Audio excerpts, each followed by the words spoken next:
Hello दोस्तों, मैं हूँ विजय और आज हम बात करने वाले हैं कुडुख ग्रामर पर। यह रिकॉर्डिंग पूरी तरह हिंदी में होगी ताकि सभी लोगों को समझ में आए। 1911 में छपी किताब कुडुख ग्रामर, जो कि रेवरेंड एफ हान जी ने लिखी थी, उसमें वे लिखते हैं कि कुडुख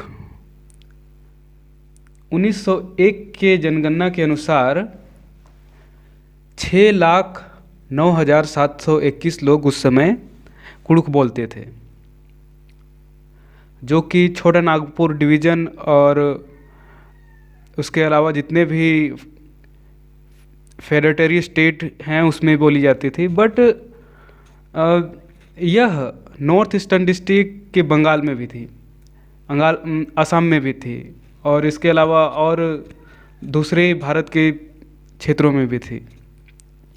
अगर हम सिर्फ छोटा नागपुर की केवल बात करें तो छोटा नागपुर में कुडुख 3,46,617 लोगों के द्वारा बोली जाती थी और इसमें रांची में ही सिर्फ 3,14,778 थे।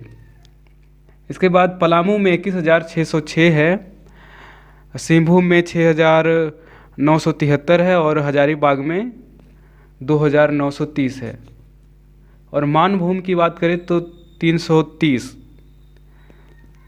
ये सारे आंकड़े जो छोटा नागपुर के स्टेट बॉर्डरिंग है, मतलब सामने के हैं, वहाँ से ली गई है। अगर हम लोग कुडुख बोलने वाले लोगों की बात करें तो सुरगुजा, जो कि इस समय छत्तीसगढ़ में है, वहाँ पर 23,430 लोग बोलते थे। और जसपुर, वो भी इस समय छत्तीसगढ़ में है, वहाँ पर 25,000 लोग बोलते थे। गंगापुर में 53,000 लोग, उदयपुर में 1,598 और कोरिया में 680 और शक्ति स्टेट में 509 और बिलासपुर में 192। इसके अलावा और भी जो फेडरेटरी स्टेट थे उसमें उड़ीसा डिवीज़न में 54,274 कुडुख बोलने वाले लोग थे।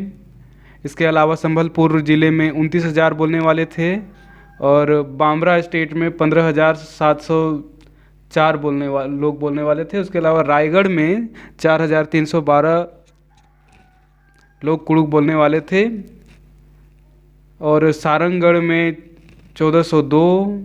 इसके अलावा सोनपुर में 80 लोग बोलने वाले थे। पटना ईस्ट स्टेट में 666 लोग थे।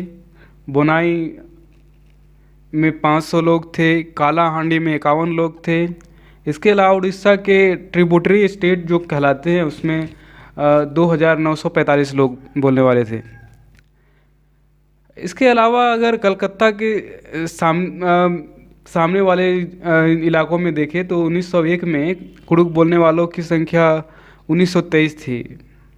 इस तरह से 24 परगना क्षेत्र में 2,244 लोग कुडुख बोलते थे। हुगली ज़िला में 1,630 लोग, नादिया ज़िला में 82 लोग और इसके अलावा संथाल परगना में भी 1,744 लोग उरांव बोलते थे या कुडुख बोलते थे। इसके बाद में अगर हम लोग देखें कंधमाल और बालासुर में भी 1,138, बर्धमान, मेदिनीपुर और इन सब में मिला के 1,767 लोग थे। मालदा में 2,157, पूर्णिया में 2,250, भागलपुर में 2,984 और रंगपुर में और बोगरा में 1,001 लोग थे। इसमें से जो जितने भी छोटा नागपुर से माइग्रेट करके जिसको चाय जिला कहते हैं, जलपाईगुड़ी और दार्जिलिंग इन क्षेत्रों में गए थे, वहाँ पर भी 1901 में 3,828 और दार्जिलिंग में 7,449। इसके अलावा दिनाजपुर में 4,573 और राजशाही में 5,485 लोग थे। शाहाबाद और चंपारण डिस्ट्रिक्ट की बात करें तो वहाँ पर 959 कुड़ुक बोलने वाले लोग थे। इसके अलावा 10,000 जो कि एमिग्रेंट थे वो असम के जिलों में बोलते थे, जैसे लखीमपुर, डिब्रूगढ़ आदि में। अगर यहाँ पे 4,150, तेजपुर में 2,800, तो वहीं जोराहाट में 1,850, कोचर में 1,251, तो इस तरह से मिलाकर वहाँ पर थे। कुड़ुक सिर्फ वे लोग नहीं बोलते थे जो कि सिर्फ जैसे ही हिंदी का फैलाव रांची ज़िला में फैलता है धीरे धीरे, तो जो पीढ़ियाँ, आने वाली पीढ़ी हैं, खास करके जो आदिवासी जनजातियाँ हैं, वे लोग अपनी मातृभाषा जो कि कुड़ुक है उसे भूलने लगते हैं, और छोटा नागपुरिया एक हिंदी गढ़ बन जाता, लोग हिंदी बोलने लगते हैं, जैसा कि मैं अभी इस समय बोल रहा हूँ। यह सच है कि कुड़ुक